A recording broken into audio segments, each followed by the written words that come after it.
Olá pessoal, de novo, bem-vindos a mais um vídeo aqui no meu canal. Meu nome é Diogo Rezende. E gente, há 8 dias atrás eu fiz um post na aba comunidade aqui do meu canal pedindo para o pessoal fazer pergunta, para eu gravar um vídeo respondendo. O último e primeiro vídeo que eu fiz sobre isso, né, que eu fiz aí respondendo pergunta, já faz 3 anos. Então 3 anos depois eu tô aqui gravando o segundo vídeo desse quadro. E eu fiquei feliz com o pessoal fez pergunta aí, vai dar pra gente conversar um pouquinho aqui, beleza? E a primeira pergunta é da Clay Silva. Ela perguntou assim: quais as dificuldades que você enfrentou até chegar onde está hoje no teatro devido ao TEA? Não é? Para quem não sabe, TEA é transtorno do espectro autista. Beleza? Seguinte, Clay, eu sempre tive muita dificuldade em fazer amizade. Por exemplo, eu sempre fui considerado uma pessoa muito quieta, muito isoladinha na minha, assim. Só que acontece que, como o teatro é algo que eu gosto muito, estudar teatro pra mim acaba sendo uma coisa fácil, sabe?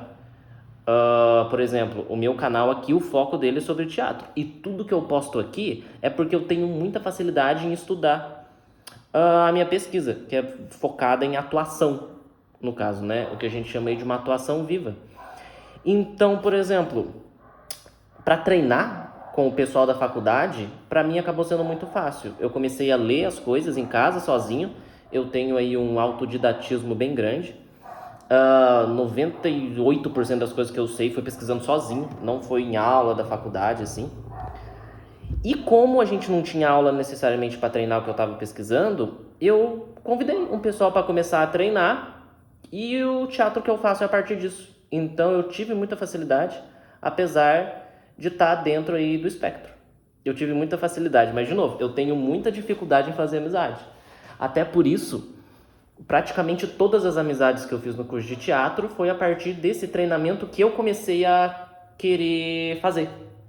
Que eu comecei a convidar o pessoal ficou interessado. É basicamente com esse pessoal que eu tenho amizade até hoje, assim. O pessoal mais chegado. Agora, em aulas em si, por exemplo, uma aula que não tinha nada a ver com a minha pesquisa. Eu não chegava a fazer amizade assim. Eu era sempre muito quietinho, falava pouco. Na hora de fazer um trabalho em grupo, né? Porque acaba que teatro é em grupo. Eu conversava, assim, mas bem pouco, sabe? O mínimo. Mas quando eu tô falando da minha pesquisa e quando é o treinamento que eu tô pesquisando, eu falo igual um louco, assim. Então é meio que 880 nesse sentido, sabe? Quando o negócio não me interessa muito, eu sou bem quieto. E quando me interessa bastante, eu falo muito e tenho muita facilidade de falar. É engraçado como é que funciona, né? Mas quando eu estou falando desses assuntos que eu gosto, não é num nível necessariamente de amizade, fazer amizade. É quase profissional, entre aspas. E a partir daí vem amizades como consequência. Sabe? Não sei se eu tô conseguindo me fazer entender. Mas para resumir, eu não tive muita dificuldade em relação a isso, em relação ao fazer teatro, no caso, justamente porque é algo que eu gosto muito, tá dentro do meu hiperfoco, então eu tenho muita facilidade. Beleza? Agora aí vamos para 3 perguntas da Ari Chagas. Olá, Ari. Que belezinha. Vamos lá. Primeira perguntinha. Qual o seu teatrólogo favorito em relação à estética, plasticidade da cena? Isso é muito louco, né? Porque a minha pesquisa, ela é focada nisso que eu falei, que é atuação viva. E os caras que pesquisam, que eu estudo sobre isso, é o Stanislavski e o Demidov. Konstantin Stanislavski e o Nikolai Demidov. E a atuação, essa atuação que eles propõem para mim é quase um vício, assim. Eu sou muito apaixonado. Mas em relação à estética geral de uma peça, não é os dois. Não é os dois, isso que eu acho engraçado. Meyerhold, por exemplo, que era um contemporâneo dos dois, eu acho a estética que ele propõe linda, assim. Muito bonita. Que é uma estética mais afastada do realismo, assim. E para falar de um teatrólogo, né, um diretor contemporâneo que está vivo hoje, o Bob Wilson, assim. Eu acho as peças dele lindas, lindas, lindas, lindas, lindas em todos os sentidos, assim. Pesquisem aí, Bob Wilson. Eu já falei dele aqui em live e tal. Mas pesquisem aí, Bob Wilson. Então, acho que eu diria Bob Wilson, Mari. Que não tem nada a ver com o que eu pesquiso. Ó que engraçado. Nem atuação. Não tem nada a ver com o que eu pesquiso e faço no teatro. Mas, em relação à estética, eu acho perfeito, lindo.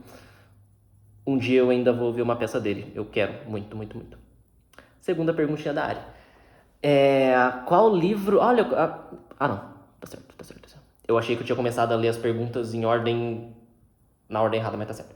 Qual livro de teatro você acha mais importante para quem tá começando a estudar teatro? Então, eu acho que eu não tenho uma resposta muito definida para isso, porque eu não li todos os livros, assim, na verdade, os livros que o pessoal mais cita sobre teatro, eu não li, assim. Isso é muito engraçado, por exemplo, eu tenho até dificuldade de falar o nome. História do teatro. Não, como é que é? Eu não lembro, simplesmente. Porque se eu tivesse lido, talvez eu recomendasse ele, porque é um livro que todo mundo fala, é meio que um geral sobre o teatro. O que eu posso falar é relacionado à minha pesquisa no teatro, que é Stanislavski, Demidov. Então, se for para recomendar um, eu recomendaria o Stanislavski Ensaia Memórias, que é um livro super simples, de uma leitura super fácil, e que eu acho que é uma baita introdução para pelo menos essa noção da atuação viva, que de novo é a minha pesquisa, e também para Stanislavski, né? E o livro fala de um ator já veterano que começou a trabalhar com Stanislavski nos últimos anos de vida do Stanislavski. E ele conta como é que foi esse trabalho. E, de novo, ele explica de uma forma super simples, super legal. Recomendo muito, assim. Não recomendo começar lendo já os livros do Stanislavski, que são bem grandes e chegam a ser meio confusos, assim. Recomendo começar pelo Stanislavski Ensaio. Então, é isso. Teatro geral eu ficaria meio em dúvida de recomendar, mas se for para falar da minha pesquisa, é isso. Terceira pergunta da área. Qual a parte positiva e a parte negativa de ser uma pessoa com autismo para você? A parte positiva é que me ajuda muito a focar em tudo, assim, tudo é ótimo, né? Em tudo que eu gosto. Eu foco demais e até demais da conta. Eu sempre conto essa história quando eu estava lendo um livro sobre o Stanislavski. Bicho, eu não comi. Eu fiquei a tarde, eu li o livro em uma tarde e passei a tarde, basicamente a manhã e a tarde inteira, não comi, não tomei água e fiquei lá. Assim que eu terminei de ler, eu quase morri de exaustão. Mas ao mesmo tempo que isso é positivo, porque eu consigo absorver muito fácil os conteúdos que eu gosto. É meio que é quase meio injusto, eu talvez, com pessoas neurotípicas nesse sentido, porque eu tenho muita facilidade em entender e absorver conteúdo que eu gosto. É como se fosse uma esponjinha assim mesmo. E a parte negativa, talvez esse super hiperfoco que eu acabo esquecendo da minha saúde, talvez uma coisa assim. E a negativa também é que eu tenho dificuldade de socializar. E as pessoas eu sinto que às vezes me julgam por causa disso, mas também porque não sabem sobre autismo, não entendem direito, acham que eu só não quero conversar, que eu sou metido, sabe? E eu tenho dificuldade com viagem também, eu tenho pavor de viajar. Amanhã mesmo, no dia que eu tô gravando esse vídeo, amanhã eu vou viajar, eu tô apavorado, não apavorado, mas eu tô ansioso, estressado, sabe? Essas coisinhas mais questão de social mesmo, assim. Em relação a teatro mesmo, vários conhecidos meus de São Paulo já me chamaram para dar oficina lá. Quando é que você vai dar oficina em São Paulo? Sobre isso que eu pesquiso, que quase ninguém, assim, acaba dando oficina sobre isso. E eu não vou dar, porque eu tenho muita dificuldade em viajar, simplesmente. Eu acabo ficando em casa, a maior parte do tempo, assim. Ou se eu vou, é lugar pertinho. Dificuldades aí, né? Agora, uma outra pergunta. Carlos Eduardo. Você se sente solitário ou depressivo às vezes? Muito. Muito, muito, muito. Principalmente antes de eu conseguir o emprego que eu tô agora, que eu consegui em outubro do ano passado. Eu, por não estar empregado, não estar mais no mestrado, estar meio à toa, assim, entre aspas, eu comecei a ficar completamente doido em casa. Assim, de se sentir sozinho, de me sentir sozinho mesmo. Às vezes eu fazia live para tentar conversar com alguém, mas às vezes ninguém entrava. Live de jogo, no caso. Né? Então, sim, eu tendo a me sentir bastante sozinho às vezes. Não agora, porque agora eu tô mais em contato com um monte de gente, mas nessa época sim. E como eu não sou muito de sair de casa, eu acabo ficando em casa, o que me deixa mais sozinho. Mas ao mesmo tempo que eu me sinto sozinho, eu também não sou de ficar muito saindo. Então acaba que uma coisa esbarra na outra e eu meio que não saio do lugar, assim. Ou depressivo, várias vezes também, assim. Eu não tenho depressão, não fui diagnosticado com depressão, mas de me sentir muito pra baixo, assim. De ficar triste mesmo em casa, a ponto de não saber o que eu fazer da minha vida, várias crises existenciais nesse sentido. E de realmente ficar muito pra baixo. triste, no sentido mesmo assim, pesão aqui, sabe? Já senti bastante. Agora a pergunta da fada das nuvens. 2 perguntas. Qual o nome da universidade que você estuda? No caso, eu estudava, né? Você tem bolsa? Então, seguinte, porque eu fiz tanto bacharelado quanto mestrado na UFSJ, que é a Universidade Federal de São João del Rei. No bacharelado eu não tive bolsa, mas no mestrado eu tive, se não me engano, 8 meses de bolsa. Eu acho que foram 8 meses de bolsa, mas só esse período também. Eu fiquei no mestrado durante 2 anos, 2 anos e meio. E eu tive bolsa durante 8 meses. Se não me engano, foi 8 meses. Se não foi 8 meses, foram 10, mas eu acho que foi 8 meses só. Então tive bolsa, mas nesse períodozinho curtinho. Se contar tanto o período que eu fiz bacharelado quanto mestrado, eu fiquei 7 anos estudando na UFSJ e desses 7 anos, 8 meses eu tive bolsa. É isso. Outra pergunta. Qual a maior dificuldade em ter autismo e cursar artes cênicas? Eu acho que é a mesma pergunta super da Clay, né? A primeira pergunta que eu respondi, que foi quais as dificuldades que você enfrentou até chegar onde você está hoje no teatro devido ao autismo, né? Devido ao TEA, ela perguntou. E você perguntou, né, Fada das Nuvens, qual a maior dificuldade em ter autismo e cursar artes cênicas? Eu acho que eu já respondi, né? Eu acho que eu já respondi lá falando da primeira pergunta.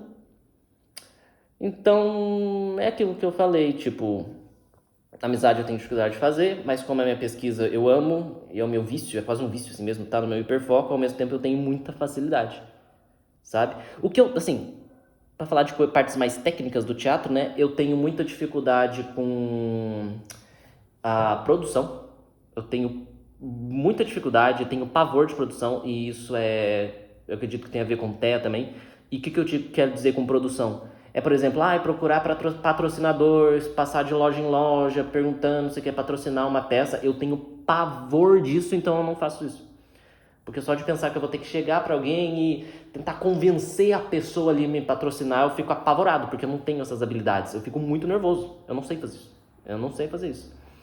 Então, se for para falar, complementando lá a resposta que eu dei na primeira pergunta, essa parte mais burocrática do teatro eu tenho pavor, simplesmente. Eu gosto da parte artística só. Basicamente isso. Eu gosto da parte artística. Artística, de direção, que eu amo dirigir. Eu gosto de atuar também, mas eu gosto principalmente de dirigir. Eu gosto da parte logística, digamos, da direção, que está inclusa ali na artística. Mas agora, tipo, logística de produção, como eu citei, né? Correr atrás de não sei o que e fazer não sei o que. Eu já não gosto. Assim, eu tenho pavor e se um dia eu tiver dinheiro suficiente, eu vou pagar a pessoa para fazer isso pra mim. Porque eu não tenho a menor habilidade para fazer isso. Gente, é isso. Adorei fazer esse vídeo. Vou tentar fazer com mais frequência esse aí Diogo Responde. Eu fiz assim, postei ali pro pessoal fazer pergunta. Sinceramente, achei que ninguém ia fazer. Mas aí, respondi 8 perguntinhas. Foram 8, né? 1, 2, 3, 4, 5, 7 perguntas no caso, né? Calma aí. 1, 2, 3, 4, 5, 7 perguntas. É porque uma pessoa respondeu uma pergunta ali, fez um comentário, então tá escrito 8. 8 comentários. Mas enfim, respondi essas 7 perguntas e adorei. Obrigado aí quem mandou, tá bom? Fico muito feliz. E é isso, gente. Espero que vocês tenham gostado do vídeo de hoje. Na descrição eu vou deixar tanto o link para quem quiser comprar talvez o meu livro, o último livro que eu lancei sobre teatro, e também para a campanha para me ajudar no meu canal no Apoia-se, né? Que seria uma contribuição aí mensal com dinheirinho para eu tentar investir no meu canal, que eu só tenho um apoiador até agora, que eu quero que cresça mais essa minha campanha. Mas é isso, gente. Espero que vocês tenham gostado. Compartilhem o vídeo se vocês acharem que mais alguém pode gostar. Curtam, não esqueçam de curtir, por favor, tá? E comentem aí se tiverem alguma dúvida, alguma outra questão, tá bom? É isso. Tchau, tchau, gente. Tchau, tchau.